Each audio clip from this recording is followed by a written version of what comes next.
یہ کون ہے دادا؟ ماریا کی آواز میں حیرت اور تجسس کا ایک عجیب ملاپ تھا۔ حویلی کے وسیع دالان میں کھڑے تمام کزنز کی نظر اس لڑکی پر جمی تھی جو سفید چادر میں لپٹی جھکی نظروں کے ساتھ دادا جان کے پہلو میں کھڑی تھی۔ اس کے گورے رنگ پر حیا کی لالی اور پٹھانی خدوخال کسی تصویر کا گمان کروا رہے تھے۔ یہ تمہارے مرحوم چچا سمیر کی امانت ہے، پلوشا سمیر۔ دادا جان کی آواز میں ایک لرزش تھی جو برسوں کی جدائی اور پچھتاوے کا اظہار کر رہی تھی۔ آج سے یہ اسی گھر میں رہے گی، یہ اس کا اپنا گھر ہے۔ لیکن دادا جان، اتنے سالوں بعد؟ حماد نے دانتوں میں انگلی داب کر اپنی حیرت چھپانے کی کوشش کی۔ ہمیں تو لگا تھا کہ چچا سمیر نے اب کبھی واپس مڑ کر نہیں دیکھنا۔ خاموش ہو جاؤ حماد، دادا جان نے اسے گھورا۔ انسان چلا جاتا ہے لیکن اس کا لہو کبھی اجنبی نہیں ہوتا۔ پلوشا، اب تم سب کی ذمہ داری ہے۔ کسی نے اسے پریشان کیا تو اس کا سامنا مجھ سے ہوگا۔ پلوشا نے دھیرے سے سر اٹھا کر سامنے کھڑے ہجوم کو دیکھا۔ اسے اپنی تائیوں چچیوں کی نظروں میں وہ پرتپاک نظر نہیں آیا جس کی اسے امید تھی۔ وہاں صرف ایک سرد سا سکوت تھا جو اسے یہ باور کروا رہا تھا کہ وہ یہاں ایک بن بلائی مہمان ہے۔ ماریا، پلوشا کو اس کے کمرے میں لے جا، فی الحال اسے ازمیر والا کمرہ دے دو، وہ تو ویسے بھی مہینوں شہر میں ہی رہتا ہے۔ دادا جان کے حکم پر ماریا اسے ساتھ لے کر سیڑھیوں کی طرف بڑھ گئی۔ اتنی خوبصورت ہے، ماریا جیسے کوئی پری ہو۔ پیچھے سے کسی کزن کی سرگوشی پلوشا کے کانوں تک پہنچی۔ اسے اچھا لگا لیکن اس کے دل میں خوف سا بیٹھ گیا۔ کیا وہ اس اجنبی ماحول میں خود کو ڈھال پائے گی؟ اس کے بابا کی ناراضگی اور پھر ان کی اچانک موت نے اسے بالکل تنہا کر دیا تھا۔ اب یہ حویلی اس کا مقدر تھی۔ رات کے آخری پہر جب حویلی گہری نیند کی آغوش میں تھی، پلوشا کو نیند نہیں آ رہی تھی۔ وہ بار بار اپنے بابا اور ماں کی تصویر دیکھ کر آنسو بہا رہی تھی۔ آخر تھک ہار کر وہ بستر پر لیٹی ہی تھی کہ اسے دروازہ کھلنے کی آہٹ سنائی دی۔ اس کا دل زور سے دھڑکنے لگا۔ اس نے سوچا شاید ماریا ہو، لیکن قدموں کی چاپ بھاری تھی۔ کوئی اندھیرے میں دبے قدموں بستر کی طرف آ رہا تھا۔ پلوشا کا سانس حلق میں اٹک گیا۔ جیسے اس شخص نے بیڈ پر بیٹھنے کی کوشش کی، پلوشا کا خوف غصے میں بدل گیا۔ کون ہو تم؟ تمہاری ہمت کیسے ہوئی؟ وہ شیرنی کی طرح اس شخص پر جھپٹی۔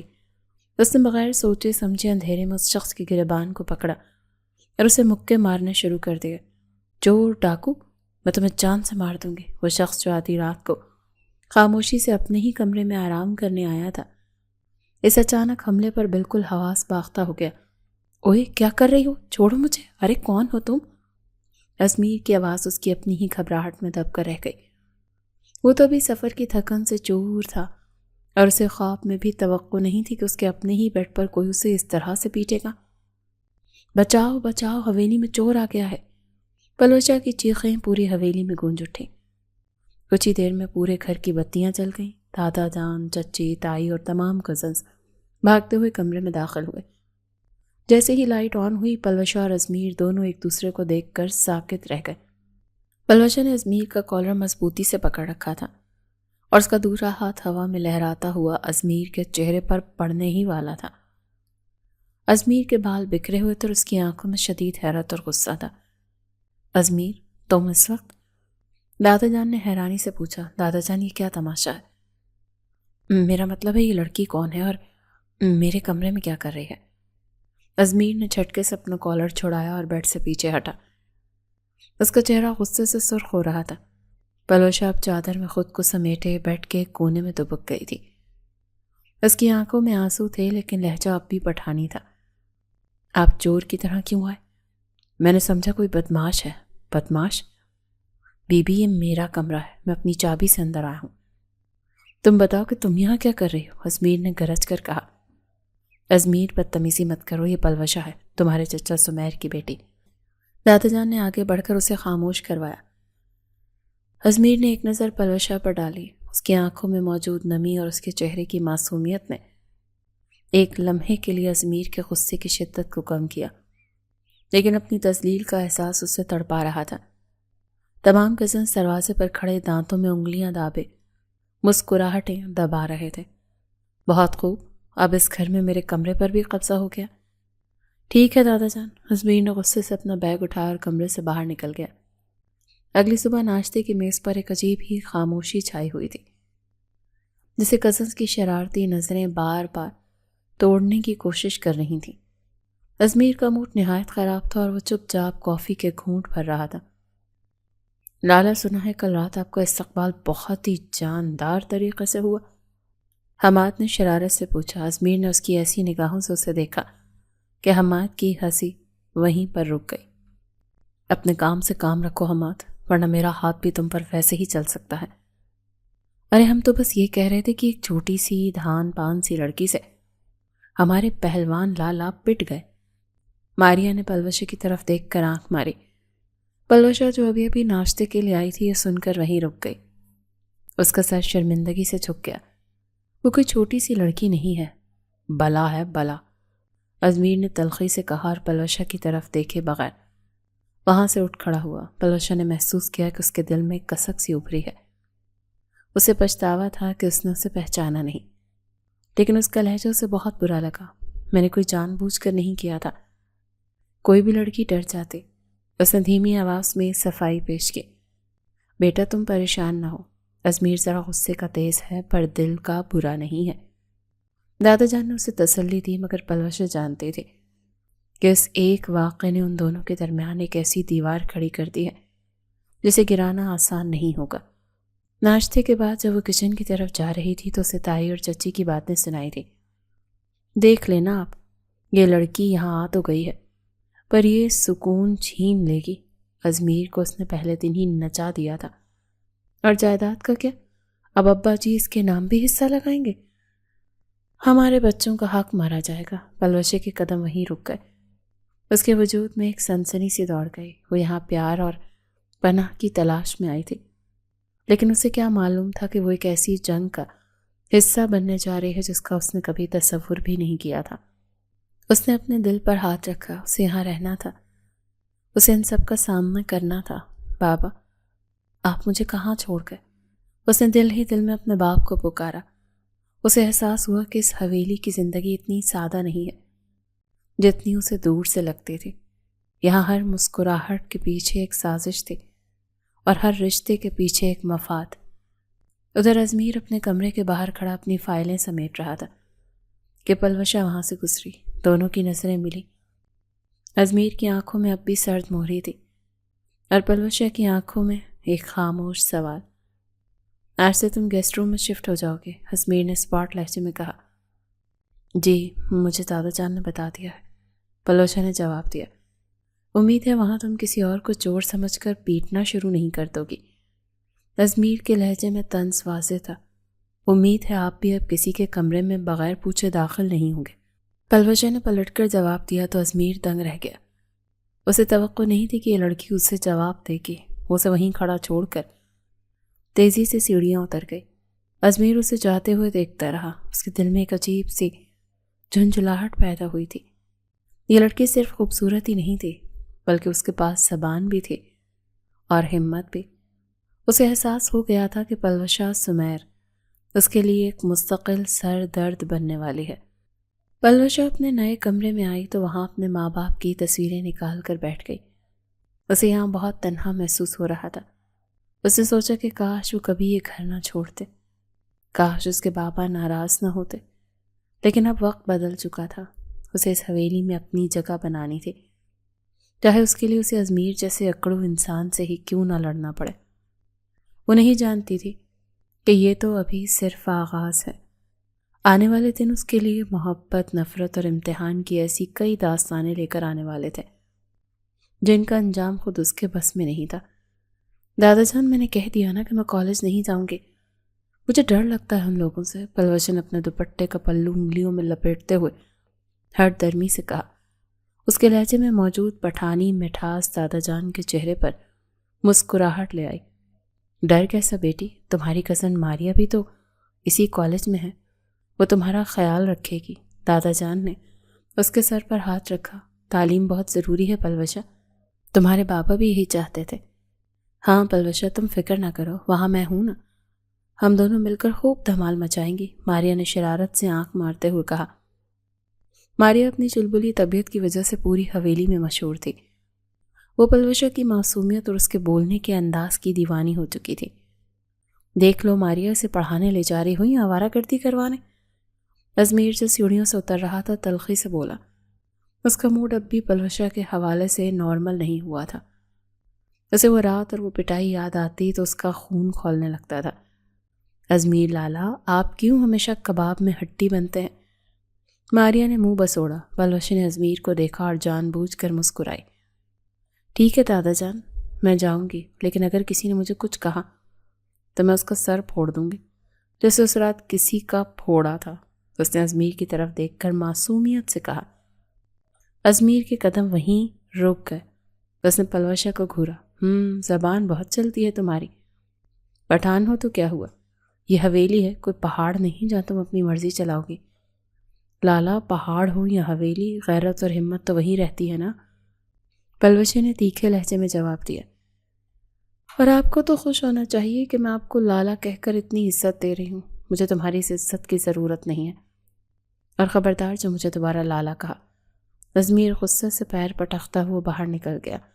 اسے اس لڑکی سے چڑ ہونے لگی تھی۔ اس کا بے باک انداز اور اسے لالا کہہ کر چڑانا اس کے ضبط کا امتحان لیتا تھا۔ پلوشہ اسے جاتے دیکھ کر دل ہی دل میں خوش ہوئی۔ اسے ازمیر کو چڑھانے میں ایک عجیب سا سکون ملتا تھا۔ وہ جانتی تھی کہ ازمیر کو اس کا یہاں ہونا پسند نہیں ہے، اسی لیے وہ بھی اسے جتانے کا کوئی موقع ہاتھ سے نہیں جانے دیتی تھی۔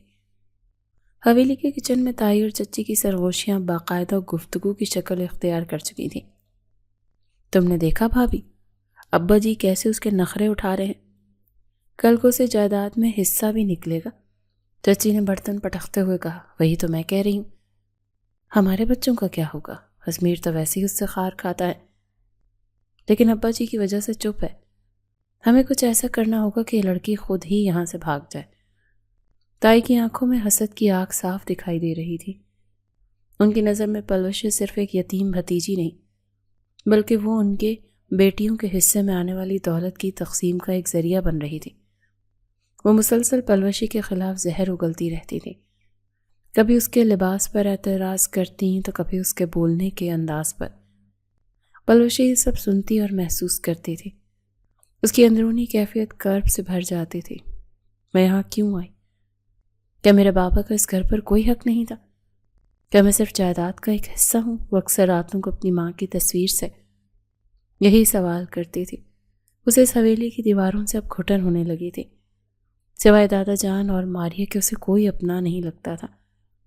پلوشہ، یہ کیا کیا ہے تم نے؟ ازمیر کی دہاڑ پوری حویلی میں گونجی۔ وہ سر سے پاؤں تک پانی میں شرابور کھڑا تھا۔ اس کے ہاتھ میں قیمتی فائلیں تھیں جو اب کاغذ کا ڈھیر بن چکی تھیں۔ اوہ سوری ازمیر لالا، وہ بالٹی میرے ہاتھ سے پھسل گئی، پلوشہ نے اوپر کی بالکنی سے جھانکتے ہوئے کہا۔ اس کے چہرے پر ہنسی دبانے کی ناکام کوشش واضح تھی۔ میں تو پودوں کو پانی دے رہی تھی، مجھے کیا پتا تھا کہ آپ عین اسی وقت نیچے سے گزریں گے۔ جھوٹ مت بولو، تم نے جان بوجھ کر کیا۔ ازمیر نے غصے سے فائلیں زمین پر پٹکیں۔ تمہیں اندازہ بھی ہے ان میں کتنا اہم ڈیٹا تھا؟ تم جیسی چاہے لڑکی کو ان چیزوں کی اہمیت کا کیا معلوم؟ پلوشہ کی مسکراہٹ غائب ہو گئی۔ جاہل کس کو کہا آپ نے؟ میں کالج جاتی ہوں، پڑھتی ہوں، اور یہ حادثہ تھا۔ حادثہ نہیں، تمہاری سازش ہے۔ تم مجھے اس گھر سے دور رکھنا چاہتے ہو تاکہ دادا جان کے قریب رہو، لیکن یاد رکھنا میں تمہیں یہاں زیادہ دیر ٹکنے نہیں دوں گا۔ ازمیر کا لہجہ نفرت سے بھرا ہوا تھا۔ پلوشہ کو اس کی بات بہت چبھی۔ وہ خاموشی سے اندر چلی گئی۔ اس کا ارادہ اسے صرف تھوڑا سا چڑھانا تھا، لیکن ازمیر نے اسے اپنی عزت کا مسئلہ بنا لیا تھا۔ اس دن کے بعد سے پلوشہ نے طے کر لیا کہ وہ ازمیر سے کوئی رعایت نہیں برتے گی۔ کچھ دن بعد جب ازمیر لاؤنج میں فون پر بات کرتے ہوئے گزر رہا تھا، اس کا پیر اچانک پھسلا اور وہ دھڑام سے زمین پر گرا۔ اس کے منہ سے کراہ نکلی۔ ہائے اللہ ازمیر لالا، آپ کو نظر نہیں آتا؟ پلوشہ وہیں صوفے پر بیٹھی سیب کھا رہی تھی۔ اس نے فرش کی طرف اشارہ کیا جہاں کیلے کا چھلکا پڑا تھا۔ میں نے ابھی کھا کر رکھا تھا کہ اٹھا لوں گی، پر آپ اتنی جلدی میں کیوں تھے؟ ازمیر نے درد سے کراہتے ہوئے اسے دیکھا۔ پلوشہ، میں تمہیں زندہ نہیں چھوڑوں گا۔ تم میری زندگی کے پیچھے پڑ گئی ہو۔ میں نے کیا کیا؟ میں تو بس فروٹ کھا رہی تھی۔ آپ کو دیکھ کر چلنا چاہیے نا۔ پلوشی نے معصومیت کا ایسا لبادہ اڑا کہ کوئی بھی دھوکہ کھا جائے، لیکن ازمیر جانتا تھا کہ یہ سب ایک سوچی سمجھی پلاننگ کا حصہ ہے۔ ازمیر کا غصہ اب نفرت میں بدل رہا تھا۔ اسے پلوشی کی ہر حرکت اپنے خلاف ایک چال لگتی تھی۔ وہ جانتا تھا اس سے بچنا چاہتا، پلوشی اتنا ہی اس کے سامنے آتی تھی۔ پلوشی کو کالج میں پہلا مہینہ گزر چکا تھا۔ وہ اپنی چلبلی طبیعت کی وجہ سے وہاں بھی مشہور ہو گئی تھی۔ ایک دن جب کالج ختم ہوا تو ماریہ کو کچھ کام سے رکنا پڑا۔ پلوشی تم نکل جاؤ، میں تھوڑی دیر میں حماد کے ساتھ آ جاؤں گی۔ پلوشی گیٹ سے باہر نکلی تو ایک لڑکا بائک پر وہاں کھڑا تھا۔ آئے پلوشی، میں آپ کو ڈراپ کر دیتا ہوں۔ اس کا کالج فیلو تھا۔ پلوشی نے ہچکچاتے ہوئے ادھر ادھر دیکھا اور پھر بائک پر بیٹھ گئی۔ اسے لگا یہ کوئی بڑی بات نہیں۔ اتفاق سے اسی وقت ازمیر اپنی گاڑی میں وہاں سے گزر رہا تھا۔ دادا جان نے اسے کہا تھا کہ واپسی پر پلوشی کو لیتا آئے۔ جب اس نے پلوشی کو ایک انجان لڑکے کے ساتھ بائک پر بیٹھ کر جاتے دیکھا تو اس کے تن بدن میں آگ لگ گئی۔ تو یہ ہے اس کا اصلی چہرہ۔ ازمیر نے اسٹیئرنگ پر مکہ مارا۔ گھر میں تو بڑی پارسا بنتی ہے، دادا جان کی لاڈلی، اور باہر یہ سب ہو رہا ہے۔ اسے خاموشی سے ان کا پیچھا کیا۔ وہ لڑکا اسے حویلی کے موڑ تک چھوڑ کر گیا۔ پلوشی ہنستے اس سے بات کر رہی تھی اور اس کا شکریہ ادا کر رہی تھی۔ ازمیر کا غصہ اب قابو سے باہر تھا۔ وہ چاہتا تو وہیں نکل کر اسے سب کے سامنے ذلیل کرتا، لیکن اسے دادا جان کا خیال آ گیا۔ وہ گھر پہنچا تو پلوشی پہلے ہی اندر جا چکی تھی۔ وہ سیدھا دادا جان کے پاس گیا، لیکن وہاں تائی اور چچی کو بیٹھے دیکھ کر رک گیا۔ نہیں، ابھی بتانا ٹھیک نہیں ہوگا، مجھے پہلے اس کا پورا کچا چٹا ڈھونڈنا ہوگا، اس نے دل ہی دل میں فیصلہ کیا۔ رات کے کھانے پر ازمیر کی نظریں مسلسل پلوشی پر تھیں۔ وہ اسے ایک مجرم کی طرح دیکھ رہا تھا۔ پلوشی کو اس کی نظروں کی تپش محسوس ہو رہی تھی، لیکن وہ سمجھ نہیں پا رہی تھی کہ اب کیا ہوا۔ پلوشی، آج کالج کیسا رہا؟ دادا جان نے محبت سے پوچھا۔ بہت اچھا رہا دادا جان، بس تھوڑی سی تھکن ہو گئی۔ پلوشی نے جواب دیا۔ تھکن تو ہوگی، بائک کی سواری پر تو ویسے بھی ہوا لگتی ہے نا۔ ازمیر نے اچانک لقمہ دیا تو پلوشی کے ہاتھ سے نوالا گر گیا۔ پورے دسترخوان پر خاموشی چھا گئی۔ بائک؟ کون سی بائک ازمیر؟ چچی نے فوراً تجسس سے پوچھا۔ کچھ نہیں چچی، بس میں نے شاید کسی کو دیکھا تھا، غلط فہمی ہوئی ہوگی۔ ازمیر نے معنی خیز انداز میں پلوشی کو دیکھا۔ کیوں پلوشی؟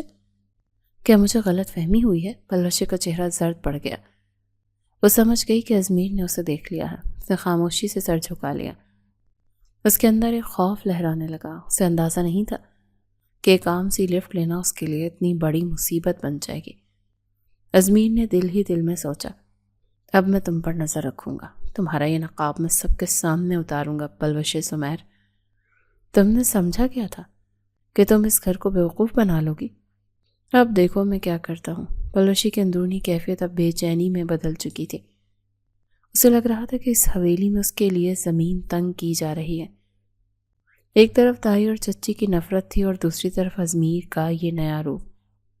اسے احساس ہوا کہ وہ ایک ایسی دلدل میں پھنس گئی ہے جہاں سے نکلنے کا راستہ صرف ازمیر کے ہاتھ میں ہے، اور وہ اسے کبھی معاف نہیں کرے گا۔ تم سمجھتی ہو کہ تمہاری ان اونچی حرکتوں سے میں ڈر جاؤں گا، یا شاید تمہیں یہ لگتا ہے کہ تمہارا یہ معصوم چہرہ دیکھ کر میں سب کچھ بھول جاؤں گا۔ ازمیر کی آواز میں وہ سرد مہری تھی جو پلوشی کے خون کو منجمد کرنے کے لیے کافی تھی۔ وہ اس وقت حویلی کے باغیچے کے کونے میں اسے روکے کھڑی تھی جہاں اندھیرا اپنی چادر پھیلا چکا تھا۔ میں نے کوئی اونچی حرکت نہیں کی ہے ازمیر لالا، آپ بلا وجہ میرے پیچھے پڑے ہوئے ہیں۔ پلوشی نے ہمت جمع کر کے جواب دیا، لیکن اس کی لرزتی آواز اس کے خوف کا پتہ دے رہی تھی۔ لالا کہنا بند کرو، مجھے پتہ ہے تم کالج سے کس کے ساتھ آئی تھی۔ وہ کون تھا جس کی بائک پر تم بیٹھ کر حویلی کے موڑ تک آئی ہو؟ ازمیر اس کے قریب ہوتے ہوئے پوچھنے لگا۔ اس کی آنکھوں میں غصہ اور حقارت کا ایک عجیب سا امتزاج تھا۔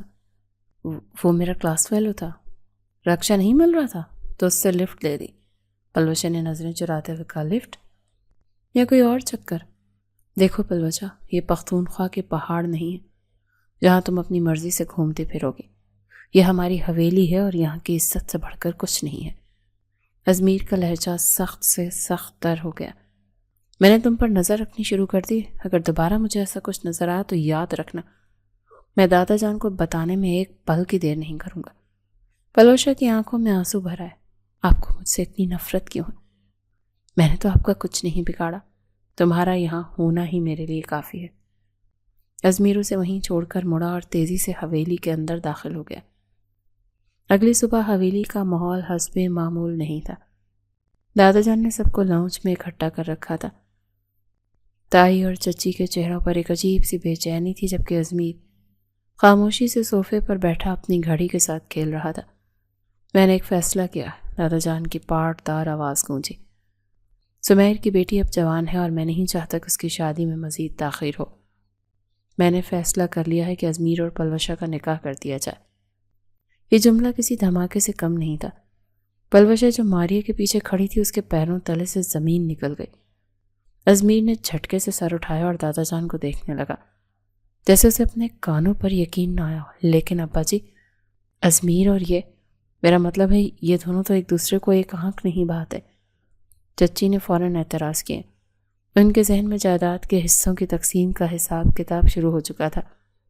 نفرت ہی تو محبت کی پہلی سیڑھی ہوتی ہے، دادا جان نے مسکرا کر کہا۔ میں جانتا ہوں ازمیر ذمہ دار ہے اور وہ پلوشا کو سنبھال لے گا۔ مجھے یہ رشتہ منظور نہیں ہے۔ ازمیر کی آواز نے سب کو ساکت کر دیا۔ وہ کھڑا ہو گیا تھا اور اس کا چہرہ غصے سے تمتما رہا تھا۔ میں ایک ایسی لڑکی سے شادی کیسے کر سکتا ہوں جس کے طور طریقے ہی مجھے پسند نہیں، اور مجھے بھی یہ شادی نہیں کرنی۔ پلوشا نے پہلی بار سب کے سامنے آواز اٹھائی۔ اس کے لہجے میں بغاوت تھی۔ میں کسی ایسے انسان کے ساتھ ساری زندگی نہیں گزار سکتی جو ہر وقت مجھ پر شک کرتا ہو اور مجھ سے نفرت کرتا ہو۔ خاموش، تم دونوں کے جذبات سے زیادہ اس خاندان کی مصلحت اہم ہے۔ دادا جان کا لہجہ اب حتمی تھا۔ میں نے فیصلہ کر لیا ہے اور اب اس پر کوئی بحث نہیں ہوگی۔ پلوشا روتی ہوئی اپنے کمرے کی طرف بھاگی تھی۔ ماریہ اس کے پیچھے گئی، لیکن پلوشا نے دروازہ اندر سے بند کر لیا۔ اسے لگ رہا تھا کہ اسے قید خانے سے نکال کر دوسرے بڑے قید خانے میں ڈالا جا رہا ہے۔ اس نے اپنا فون نکالا اور سمت کو میسج کیا، وہی لڑکا جو اس کا کلاس فیلو تھا اور جس نے اس سے لفٹ دی تھی۔ رات کے سناٹے میں پلوشا ازمیر کے کمرے کی طرف بڑھی۔ اسے پورا یقین تھا کہ ازمیر کی زندگی میں کوئی نہ کوئی لڑکی ضرور ہے جس کی وجہ سے وہ اس رشتے سے انکار کر رہا ہے۔ وہ ثبوت ڈھونڈنا چاہتی تھی تاکہ دادا جان کو دکھا کر یہ رشتہ ختم کروا سکے۔ کمرہ خالی تھا کیونکہ ازمیر شاید نیچے لائبریری میں تھا۔ وہ جلدی جلدی سے دروازے کھولنے لگی۔ اس کا دل دھک دھک کر رہا تھا۔ اسے کوئی تصویریں، کوئی خط چاہیے۔ وہ اس کے لیپ ٹاپ کی طرف بڑھی ہی تھی کہ اچانک کمرے کی بتی جل گئی۔ تم یہاں کیا کر رہی ہو؟ ازمیر کی آواز سن کر پلوشا کے ہاتھ پاؤں پھول گئے۔ وہ مڑی تو دیکھا ازمیر دروازے پر کھڑا اسے ایسی نظروں سے دیکھ رہا تھا جیسے وہ کوئی چور ہو۔ میں تو بس اپنا وہ دوپٹہ دیکھنے آئی تھی جو اس دن یہاں رہ گیا تھا۔ پلوشا نے لڑکھڑاتی زبان سے جھوٹ بولا۔ میرا کمرہ تمہارے دوپٹے کی دکان نہیں ہے۔ ازمیر چلتا ہوا اس کے بالکل قریب آ گیا۔ تم تلاشی لے رہی تھی نا؟ سچ کہو، کیا ڈھونڈ رہی ہو؟ کچھ نہیں۔ پلوشا نے پیچھے ہٹنے کی کوشش کی، لیکن اس کا کمر بیڈ سے جا لگا۔ تمہیں لگتا ہے کہ میرے پاس کوئی ایسی چیز ہے جو تمہیں اس شادی سے بچا لے گی؟ ازمیر نے اس کا بازو مضبوطی سے پکڑ لیا۔ سنو پلوشا، مجھے تم سے کوئی دلچسپی نہیں ہے اور نہ ہی میری زندگی میں کوئی لڑکی ہے۔ میں صرف اس لیے انکار کر رہا ہوں کیونکہ تم میرے معیار پر پورا نہیں اترتی۔ آپ کا معیار کیا ہے؟ پلوشا نے غصے سے اس کی آنکھوں میں آنکھیں ڈال کر پوچھا۔ کیا مجھ سے نفرت کرنا آپ کا معیار ہے؟ میرا معیار شرافت اور وفاداری ہے۔ ازمیر نے اسے جھٹکے سے چھوڑا اور کھڑکی کی طرف مڑ گیا۔ اب یہاں سے دفع ہو جاؤ، اس سے پہلے کہ میرا ہاتھ اٹھ جائے۔ پلوشا وہاں سے نکلی تو اس کا انگ دکھ رہا تھا۔ وہ اپنے کمرے کے پاس پہنچی ہی تھی کہ اسے ازمیر کی آواز پھر سے سنائی دی۔ وہ فون پر کسی سے بات کر رہا تھا۔ میں ہرگز بھی اس پہاڑی لڑکی سے شادی نہیں کرنا چاہتا، ازمیر فون پر چلا رہا تھا۔ وہ جاہل ہے، بدتمیز ہے اور اس کا کردار بھی مشکوک ہے۔ دادا جان کو پتہ نہیں کیا سوچی ہے، میں اسے کبھی قبول نہیں کروں گا۔ پلوشا کے قدم وہیں رک گئے۔ یہ الفاظ اس کے دل پر نشتر بن کر لگے۔ پہاڑی لڑکی، جاہل، مشکوک کردار۔ اس کے اندر جیسے کچھ ٹوٹ کر بکھر گیا۔ اس نے فیصلہ کر لیا کہ اب وہ ایک لمحہ بھی اس حویلی میں نہیں رہے گی۔ سمت تم تیار ہونا، میں کل صبح نکل جاؤں گی۔ پلوشے نے فون پر دبی آواز میں بات کی۔ ہاں پلوشے، میں ٹھیک 5:30 بجے حویلی کے پیچھے گیٹ پر ہوں گا، تم بس ہمت مت ہارنا۔ دوسری طرف سے سمت کی آواز آئی۔ پلوشے نے اپنا چھوٹا سا بیگ تیار کیا، اس میں اپنے والدین کی تصویریں اور کچھ ضروری کپڑے رکھے۔ اسے معلوم تھا کہ وہ بہت بڑا قدم اٹھانے جا رہی ہے، لیکن ازمیر کی نفرت اور دادا جان کی زبردستی نے اسے مجبور کر دیا تھا۔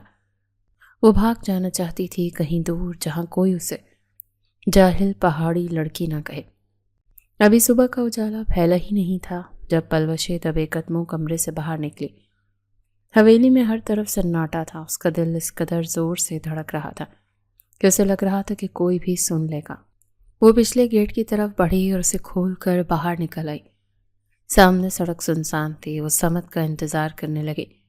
اسے لگ رہا تھا کہ اب وہ آزاد ہو جائے گی، لیکن 5 منٹ گزرے، پھر 10۔ سمت کا کوئی پتہ نہیں تھا۔ وہ بے چین ہونے لگی۔ اچانک ایک کالی گاڑی اس کے پاس آ کر رکی۔ پلوشے کو لگا سمت آ گیا، لیکن جیسے ہی گاڑی کا شیشہ نیچے ہوا، اس کے ہوش اڑ گئے۔ 2 نقاب پوش آدمی گاڑی سے نکلے اور اس سے پہلے کہ پلوشے چیخو پکار کرتی، انہوں نے اس کے منہ پر رومال رکھ دیا۔ پلوشے کی آنکھوں کے سامنے اندھیرا چھانے لگا۔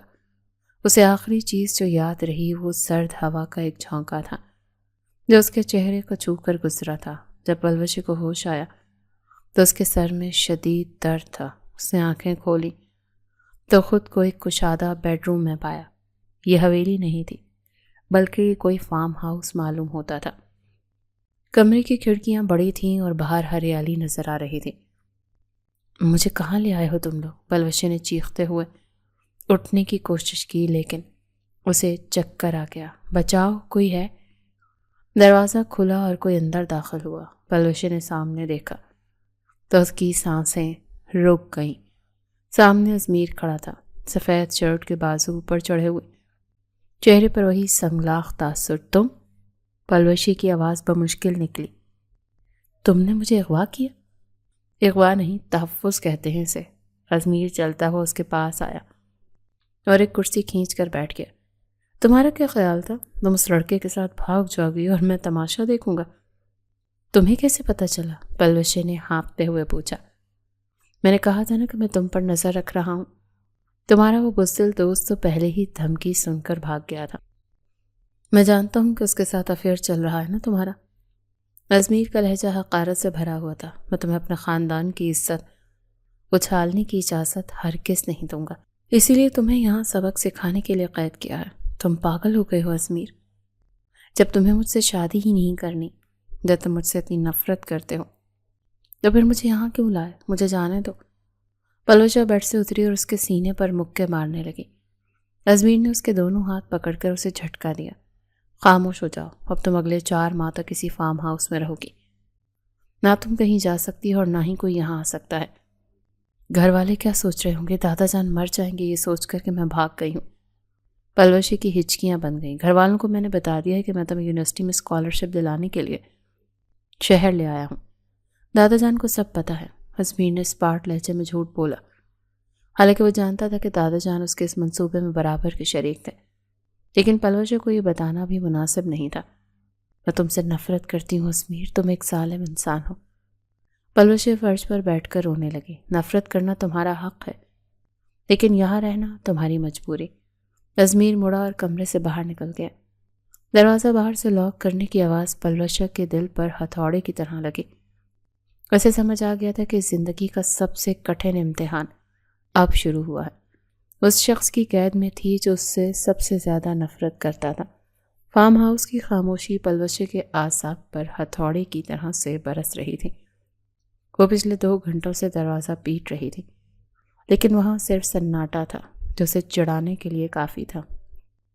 اسے اپنی زندگی کسی ڈراونے خواب کی مانند لگ رہی تھی، جہاں اس کے اپنے کزن نے اسے اغوا کر رکھا تھا۔ دروازہ کھولو ازمیر، تم ایک بزدل انسان ہو جو ایک لڑکی کو اس طرح سے قید کر کے اپنی مردانگی ثابت کر رہا ہے۔ پلوشے کی آواز بیٹھ چکی تھی، لیکن اس کی ہمت اب بھی جواب نہیں دے رہی تھی۔ کچھ دیر بعد دروازے میں چابی گھومنے کی آواز آئی اور ازمیر ٹرے لیے اندر داخل ہوا۔ اس کے چہرے پر تھکن کے آثار تھے، لیکن آنکھیں اب بھی وہی سختی لیے ہوئے تھیں۔ کھانا کھا لو، بھوکا رہنے سے یہ دیواریں نہیں گریں گی۔ اس نے ٹرے میز پر رکھتے ہوئے اسپاٹ لہجے میں کہا، مجھے تمہارے ہاتھ کا زہر بھی قبول نہیں، مجھے یہاں سے جانے دو۔ پلوشی اس کے سامنے آ کر کھڑی ہو گئی۔ تمہیں کیا لگتا ہے تم مجھے یہاں بند کر دو گے اور میں تمہارے اشاروں پر ناچوں گی؟ تمہارے پاس اور کوئی راستہ نہیں، یا تو یہاں خاموشی سے رہو یا پھر میں تمہیں زنجیروں سے باندھنے پر مجبور ہو جاؤں گا۔ ازمیر نے اس کی آنکھوں میں جھانک کر کہا، زنجیریں؟ واہ، کتنا بڑا صرف ہے تمہارا ازمیر لالا۔ ایک یتیم لڑکی جب اپنے باپ کے گھر پناہ لینے آئی تھی، اسے تم زنجیریں دکھا رہے ہو؟ پلوشی کا لہجہ تمسخر سے بھرپور تھا۔ تم صرف ایک خود غرض انسان ہو جسے اپنی نام نہاد عزت کی فکر ہے، میری زندگی کی نہیں۔ عزت ہی سب کچھ ہوتی ہے پلوشی۔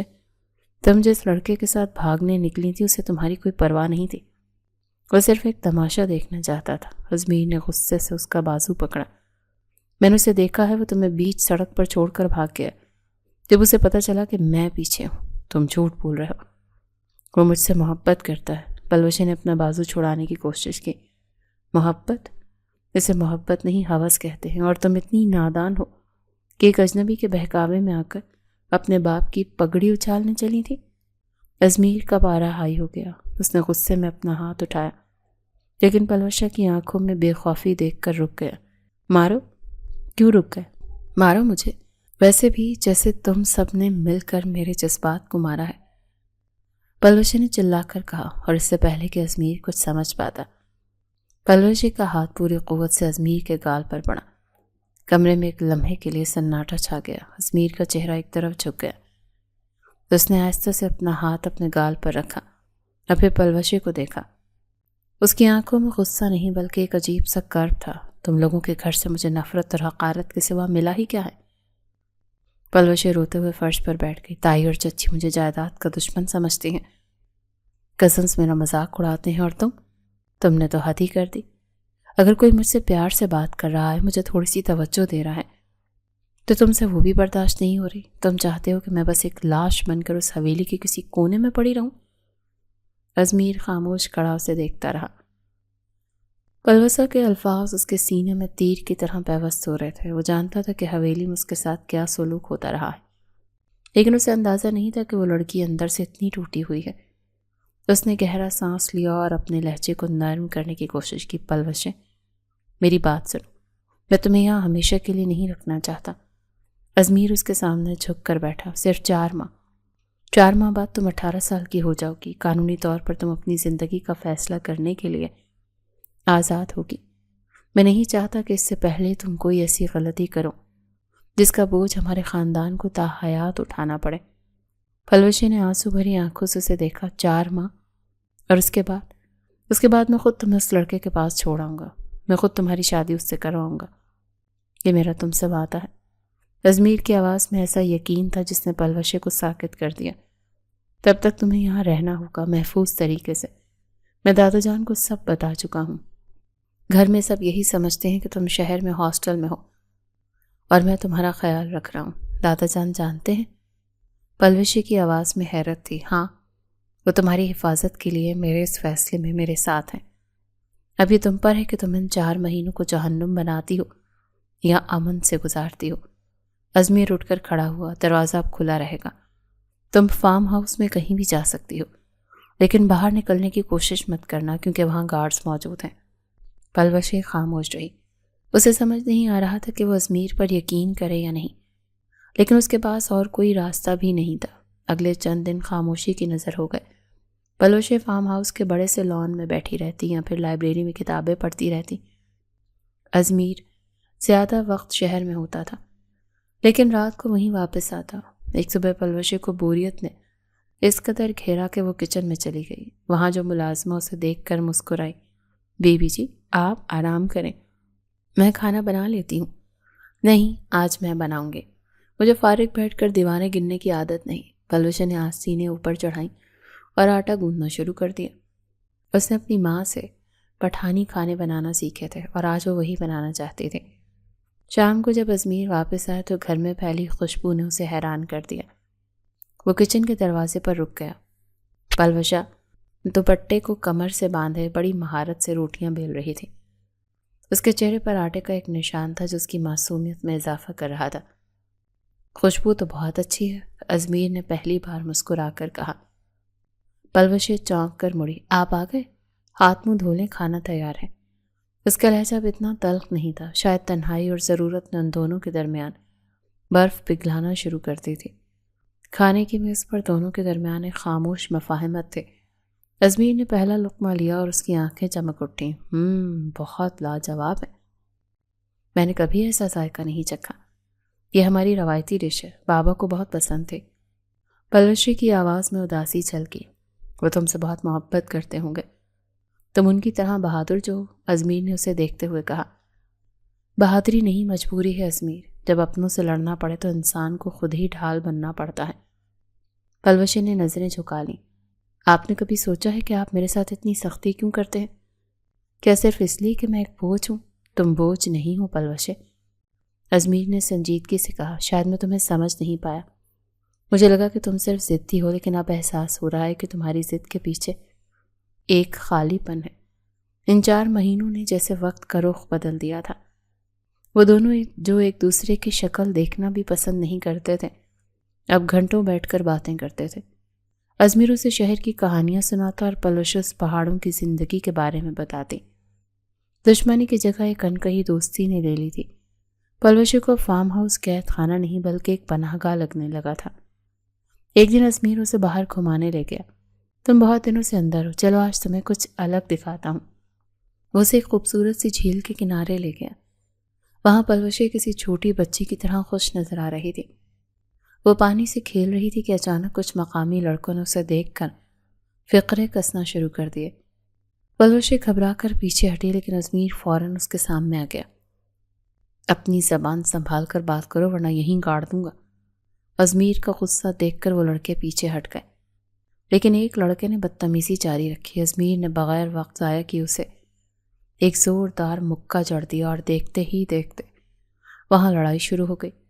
پلوشی یہ سب دیکھ رہی تھی۔ اسے وہ دن یاد آیا جب وہ سمد کے ساتھ تھی، اور ایسے ہی ایک واقعے پر سمد اسے وہیں چھوڑ کر بھاگ گیا تھا، لیکن یہاں ازمیر اس کے لیے پوری دنیا سے لڑنے کو تیار تھا۔ اس لمحے پلوشا کے دل میں سمد کے لیے رہی صحیح عزت بھی ختم ہو گئی اور ایک نیا احساس بیدار ہوا۔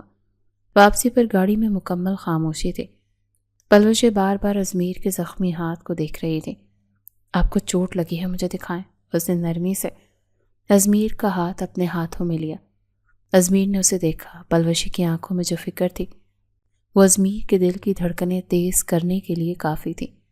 میں ٹھیک ہوں پلوشی، تم محفوظ ہو، یہی میرے لیے اہم ہے۔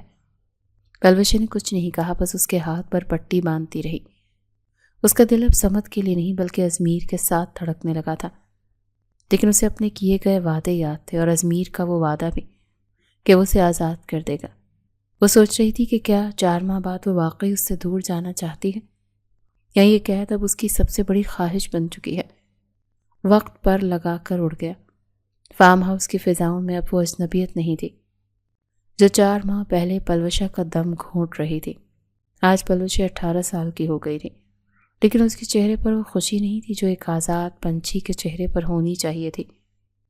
وہ آئینے کے سامنے کھڑی خود کو دیکھ رہی تھی، لیکن اسے اپنی آنکھوں میں وہ پرانی پلوشی نظر نہیں آئی جو بغاوت کے خواب دیکھتی تھی۔ پلوشی تم تیار ہو؟ ازمیر کی آواز نے اسے چونکا دیا۔ وہ دروازے پر کھڑا تھا اور اس کی آنکھوں میں ایک عجیب سی ویرانی تھی، جیسے وہ چھپانے کی ناکام کوشش کر رہا تھا۔ ازمیر، کیا آج جانا ضروری ہے؟ میرا مطلب ہے ہم کل بھی تو جا سکتے ہیں۔ پلوشی نے مڑ کر دیکھا تو اس کی آواز میں التجا تھی۔ وعدہ وعدہ ہوتا ہے پلوشی، میں نے تم سے کہا تھا کہ جس دن تم 18 سال کی ہو جاؤ گی میں تمہیں اس کے پاس لے جاؤں گا، ازمیر نے اسپاٹ لہجے میں کہا، لیکن اس کے ہاتھ کی مٹھیاں بھینچی ہوئی تھیں۔ گاڑی باہر تیار کھڑی ہے، اپنا سامان اٹھاؤ۔ پلوشی کا دل چاہا کہ وہ چلا کر کہے کہ اسے اب کہیں نہیں جانا، اسے سمجھ سے کوئی لینا دینا نہیں ہے، لیکن اس کی انا اور وہ پرانی ضد اسے بولنے نہیں دے رہی تھی۔ اسے لگ رہا تھا کہ اگر اس نے انکار کیا تو ازمیر اسے اپنی جیت سمجھے گا۔ وہ خاموشی سے اپنا بیگ اٹھا کر اس کے پیچھے چل پڑی۔ پورے راستے گاڑی میں قبرستان جیسا سناٹا تھا۔ ازمیر اسٹیئرنگ پر گرفت مضبوط کیے سامنے دیکھ رہا تھا۔ جبکہ پلوشی کھڑکی سے باہر تیزی سے پیچھے جاتے ہوئے درختوں کو دیکھ رہی تھی۔ اس کا دل ڈوب رہا تھا، اسے وہ 4 ماہ یاد آ رہے تھے جب ازمیر نے سائے کی طرح اس کی حفاظت کی تھی۔ اس کا غصہ، اس کی فکر، اس کے ہاتھ کا ذائقہ اور وہ جھیل والا واقعہ، سب کچھ ایک فلم کی طرح اس کی آنکھوں کے سامنے چل رہا تھا۔ ہم پہنچ گئے ہیں۔ ازمیر نے کیفے کے سامنے گاڑی روکی۔ میں نے سمت کو یہاں بلایا ہے۔ پلوشی نے لرزتے قدموں کے ساتھ گاڑی سے باہر قدم رکھا۔ سامنے میز پر سمت بیٹھا تھا۔ اسے دیکھ کر پلوشی کے اندر وہ ساری کشش ختم ہو گئی جو کبھی اسے اپنی طرف کھینچتی تھی۔ اب وہ اسے صرف ایک عام اور بزدل سا لڑکا لگ رہا تھا۔ اوہ، تو آخر کار تم آ ہی گئے، سمت نے طنزیہ مسکراہٹ کے ساتھ کہا۔ اس کی نظریں ازمیر پر پڑیں تو اس کے چہرے پر خوف کی ایک لہر دوڑی، لیکن پھر وہ سنبھل گیا۔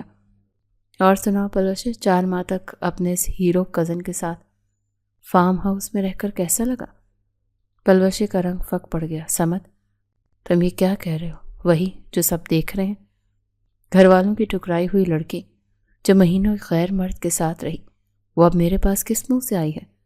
سمت نے کرسی کی پشت سے ٹیک لگائی۔ میں نے تم سے صرف تھوڑا پیار سے بات کیا کی تھی، تم تو سمجھ لیا کہ میں تم سے شادی کر لوں گا۔ میں پاگل نہیں ہوں جو کسی ایسی لڑکی کو اپناؤں جس کی ذات پر کیچڑ اچھل چکا ہو۔ پلوشی کی آنکھوں سے آنسو بہنے لگے۔ اسے لگ رہا تھا کہ اس کے پیروں تلے سے زمین نکل گئی ہے۔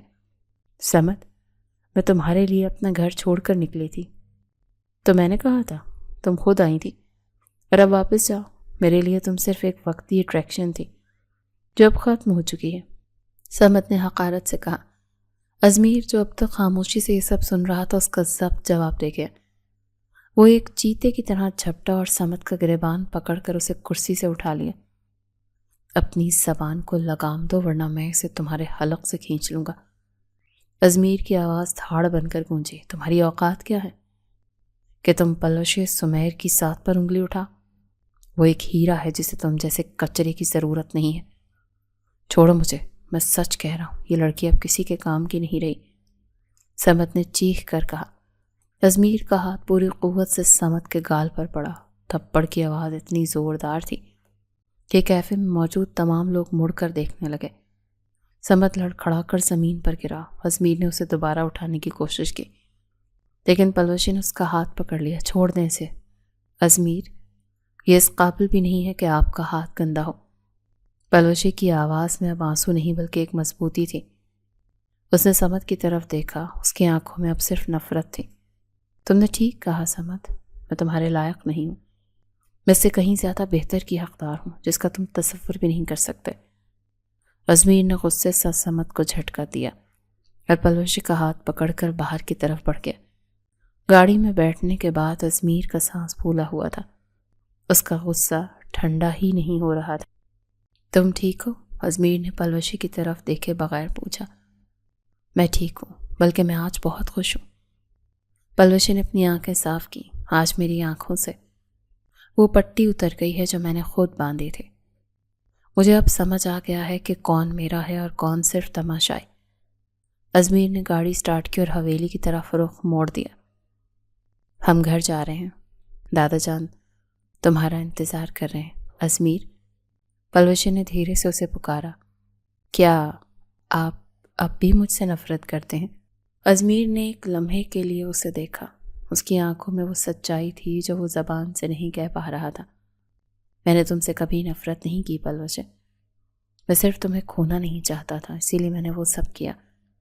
پلوشی کے دل کی دھڑکن تیز ہو گئی۔ اسے اندازہ ہو گیا تھا کہ ازمیر کی سختی کے پیچھے کتنی محبت چھپی تھی، لیکن اب اسے لگ رہا تھا کہ وہ ازمیر کے قابل نہیں ہے۔ اس نے اپنی نادانی میں اسے بہت دکھ پہنچایا۔ حویلی پہنچنے پر دادا جان نے ان کا استقبال کیا۔ گھر کا ماحول بدلا ہوا تھا۔ تائی اور چچی اب بھی خاموش تھی، لیکن دادا جان کے فیصلے کے سامنے کسی کی ہمت نہیں تھی۔ ابا جی، میں نے پلوشا اور ازمیر کے نکاح کی تاریخ طے کر دی ہے، دادا جان نے سب کے سامنے اعلان کیا۔ پلوشی کا سر جھک گیا۔ وہ خوش تھی لیکن اسے ڈر تھا کہ ازمیر شاید اب بھی اس پر ترس کھا رہا ہے۔ وہ رات کو اپنی پیکنگ کرنے لگی۔ وہ حویلی چھوڑ کر کہیں دور جانا چاہتی تھی۔ کیونکہ اسے لگ رہا تھا کہ وہ ازمیر کی محبت کا بوجھ نہیں اٹھا سکے گی۔ وہ دبے قدموں سے صحن کی طرف بڑھی تھی کہ اندھیرے میں اسے ایک سایہ سا نظر آیا۔ ازمیر وہاں پہلے سے موجود تھا۔ پھر سے بھاگنے کی کوشش۔ ازمیر کی آواز نے اسے ساکت کر دیا۔ اس بار کہاں جاؤ گی پلوشے؟ میں آپ کے قابل نہیں ہوں ازمیر۔ میں نے آپ کو بہت پریشان کیا ہے۔ آپ کی شادی صرف دادا جان کی وجہ سے کر رہے ہیں، پلوشے نے روتے ہوئے کہا۔ تو ازمیر چلتا ہوا اس کے قریب آیا اور اس کے دونوں کاندھوں کو تھام لیا۔ پلوشہ، میری طرف دیکھو۔ جب اس نے نظریں اٹھائیں تو ازمیر کی آنکھوں میں صرف محبت تھی۔ میں یہ شادی کسی کے کہنے پر نہیں کر رہا، میں تم سے محبت کرتا ہوں، تب سے جب تم نے پہلی بار میرے کمرے میں میری پٹائی کی تھی۔ پلوشے کے لبوں پر ایک ہلکی سی مسکراہٹ آئی۔ واقعی؟ ہاں، اور اب میں تمہیں کہیں نہیں جانے دوں گا، تم میری ہو اور ہمیشہ میری ہی رہو گی۔ ازمیر نے اسے اپنے حصار میں لے لیا۔ اگلی صبح حویلی میں عجیب سی چہل پہل تھی۔ وہ حویلی جو پچھلے کئی مہینوں سے تناؤ اور سازشوں کا گڑھ بنی ہوئی تھی، آج وہاں موتی اور گلاب کی خوشبو پھیلی ہوئی تھی۔ سورج کی پہلی کرن کے ساتھ ہی پلوشے کی آنکھ کھل گئی تھی۔ وہ بستر پر بیٹھی اپنے ہاتھوں پر مہندی کو لگتی دیکھ رہی تھی، جس کے بیچوں بیچ ازمیر کا نام لکھا تھا۔ اسے وہ رات شدت سے یاد آ رہی تھی جب اس نے ازمیر کو اسی کے کمرے میں چور سمجھ کر مارا تھا۔ اسے کیا معلوم تھا کہ وہ چور ایک دن اس کا دل ہی چرا لے گا۔ دروازہ کھلنے کی آواز پر اس نے سر اٹھایا تو ماریا سرخ جوڑا ہاتھوں میں لیے کھڑی تھی۔ تم آج بھی اتنی جلدی اٹھ گئیں پلوشے؟ آج تمہاری شادی ہے اور دلہنوں کو اتنا جلدی اٹھنے کی اجازت نہیں ہوتی۔ ماریا نے مسکراتے ہوئے جوڑا بیڈ پر رکھا۔ مجھے نیند ہی نہیں آ رہی تھی ماریا، مجھے اب بھی یقین نہیں آ رہا کہ یہ سب سچ ہے۔ پلوشے نے گہرا سانس لیا۔ یہ سچ ہے پلوشہ؟ تم جانتی ہو ازمیر لالا نے کل رات دادا جان سے کیا کہا تھا؟ انہوں نے کہا تھا کہ اگر پلوشے کو اس حویلی میں ذرا سی بھی تکلیف ہوئی تو وہ یہ حویلی چھوڑ کر تمہیں ہمیشہ کے لیے کہیں اور لے جائے گا۔ ماریا کی بات سن کر پلوشے کی آنکھوں میں نمی تیرنے لگی۔ وہ شخص جو اسے دیکھنا بھی پسند نہیں کرتا تھا، آج اس کے لیے پوری دنیا سے لڑنے کو تیار تھا۔ مردان ہال میں قاضی صاحب تشریف لا چکے تھے۔ دادا جان کے چہرے پر ایک فاتحانہ سی مسکراہٹ تھی اور ان کے پہلو میں ازمیر بیٹھا تھا، سفید لباس میں ملبوس۔ واقعی کسی پختون شہزادے کی طرح لگ رہا تھا۔ اس کی آنکھوں میں ایک ایسا سکون تھا جو پچھلے کئی سالوں سے غائب تھا۔ قاضی صاحب نے خطبہ شروع کیا۔ ازمیر خان، کیا آپ کو پلوشے سمیر بنت سمیر خان اپنے نکاح میں قبول ہے؟ قاضی صاحب کی بھاری آواز ہال میں گونجے۔ قبول ہے، ازمیر کی پورا اعتماد آواز نے حویلی کے در و دیوار کو ایک نئے رشتے کی گواہی دی۔ 3 بار اقرار کے بعد یہی سوال جب زنان خانے میں پلوشے سے پوچھا گیا تو اس کے لرزتے لبوں سے نکلنے والے قبول ہے نے برسوں کی بے یقینی کو ایک پل میں مٹا دیا۔ نکاح کے بعد ہر طرف سے مبارکبادوں کا سلسلہ شروع ہو گیا۔ دادا جان نے ازمیر کو گلے لگایا اور ان کی آنکھوں سے خوشی کے آنسو چھلک پڑے، لیکن زنان خانے کا ماحول کچھ اور ہی کہانی سنا رہا تھا۔ تائی اور چچی کے چہروں پر زبردستی کی مسکراہٹ تھی جو ان کے اندر پکنے والے زہر کو چھپا نہیں پا رہی تھی۔ ازمیر جب پلوشے کو منہ دکھائی دینے کے لیے زنان خانے میں آیا تو تائی امی سے رہا نہ گیا۔ انہوں نے طنزیہ انداز میں ازمیر کی طرف دیکھا اور کہا، مبارک ہو ازمیر، بڑی ہمت کی تم نے ایک ایسی لڑکی کو اپنانے کی جس کا نہ کوئی گھر تھا نہ ٹھکانہ، بس ابا جی کی ضد تھی تو سب کو ماننا پڑا، ورنہ تم جیسے ہیرے کے لیے تو ہم نے کتنے اونچے گھرانوں کی لڑکیاں دیکھ رکھی تھی۔ پورے کمرے میں ایک دم سناٹا سا چھا گیا۔ پلوشے کا سر جو شرم سے جھکا ہوا تھا وہ مزید جھک گیا اور اس کے ہاتھ پسینے سے بھیگ گئے۔ وہ آج بھی ان کی نظر میں ایک بے آسرا اور حقیر لڑکی تھی، لیکن اس سے پہلے کہ دادا جان کچھ کہتے ازمیر نے پلوشہ کا کانپتا ہوا ہاتھ اپنے مضبوط ہاتھوں میں تھام لیا۔ اس نے تائی کی طرف ایک سرد مگر پروقار نظر ڈالی۔ ٹھکانہ تو ان کو ڈھونڈنا چاہتا ہے تائی امی جو اجنبی ہوں۔ ازمیر کی آواز اتنی بلند اور واضح تھی کہ سب کی سانسیں رک گئیں۔ پلوشے اس گھر کی بیٹی ہے اور آج سے اس گھر کی مالک ہے۔ آپ سب کی غلط فہمی دور کرنے کے لیے میں نے آج ہی ایک فیصلہ کیا ہے جو میں سب کے سامنے بتانا چاہتا ہوں۔ ازمیر نے اپنی جیب سے کچھ کاغذات نکال کر دادا جان کی طرف بڑھائے۔ دادا جان، میں نے آج اپنے مرحوم چچا سمیر کا پورا حصہ قانونی طور پر پلوشے کے نام منتقل کر دیا، اور صرف اتنا ہی نہیں بلکہ میں نے اپنے حصے کی تمام جائیداد بھی پلوشے کے نام کر دی ہے۔ یہ اعلان کسی بم دھماکے سے کم نہیں تھا۔ تائی اور چچی کے چہرے یوں فق ہو گئے جیسے کسی نے ان کے جسم سے خون ہی نچوڑ لیا ہو۔ ان کے وہ تمام منصوبے خاک میں مل چکے تھے جو انہوں نے پلوشے کو بے دخل کرنے کے لیے بنائے تھے۔ ازمیر، تم یہ کیا پاگل پن کر رہے ہو؟ ساری جائیداد اس کے نام؟ چچی بے ساختہ چیخ اٹھی۔ یہ پاگل پن نہیں ہے چچی جان، یہ اس بات کا ثبوت ہے کہ پلوشے اس گھر میں کسی کے رحم و کرم پر نہیں ہے۔ میں نے یہ سب اس لیے کیا تھا کہ آئندہ اس حویلی میں کوئی بھی اسے حقارت سے دیکھنے یا اسے بے آسرا سمجھنے کی جرت نہ کرے۔ آج سے پلوشے صرف میری بیوی نہیں بلکہ اس حویلی کی اور میری ہر چیز کی برابر کی شریک ہے۔ ازمیر نے ہر لفظ پر زور دیتے ہوئے کہا۔ دادا جان نے فخر سے آگے بڑھ کر ازمیر کا ماتھا چوما۔ جیتے رہو میرے شیر، تم نے آج اپنے باپ اور چچا کی روح کو خوش کر دیا ہے۔ تم نے ثابت کر دیا کہ تم ایک سچے پختون ہو۔ پلوشی کی آنکھوں سے آنسو بہہ نکلے، لیکن یہ آنسو دکھ کے نہیں تھے بلکہ اسے بے پناہ مان اور عزت کے تھے جو ازمیر نے اسے سب کے سامنے دی تھی۔ رات گہری ہو چکی تھی، بیڈ روم میں پلوشے سمٹی بیٹھی تھی۔ دروازہ کھلا اور ازمیر مسکراتا وہ اندر داخل ہوا۔ اب بھی کسی چور کے آنے کا ڈر ہے؟ ازمیر نے شرارت سے پوچھا۔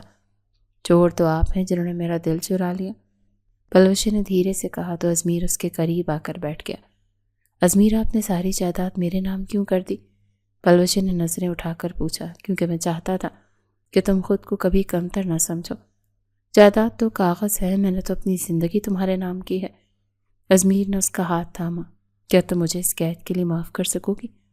وہ قید نہیں، میری زندگی کے سب سے خوبصورت 4 ماہ تھے جنہوں نے مجھے بچا لیا۔ پلوشے نے اعتراف کیا۔ میں آپ سے بہت محبت کرتی ہوں ازمیر لالا۔ اب یہ لالا کہنا بند کر دو ورنہ میں بھی تمہیں پہاڑی لڑکی کہوں گا۔ ازمیر کی دھمکی پر پلوشے ہنس پڑی۔ اب تو میں آپ کی قیدی ہوں زندگی بھر کے لیے، تم میری قیدی نہیں، میری ملکہ ہو۔ ازمیر نے اس کی پیشانی پر پیار دیا۔ نفرت اور غلط فہمیوں سے شروع ہونے والی کہانی آج لازوال محبت پر ختم ہو رہی تھی۔ وہ پہاڑی لڑکی اب اپنے ازمیر کے ساتھ ہمیشہ کے لیے محفوظ تھی۔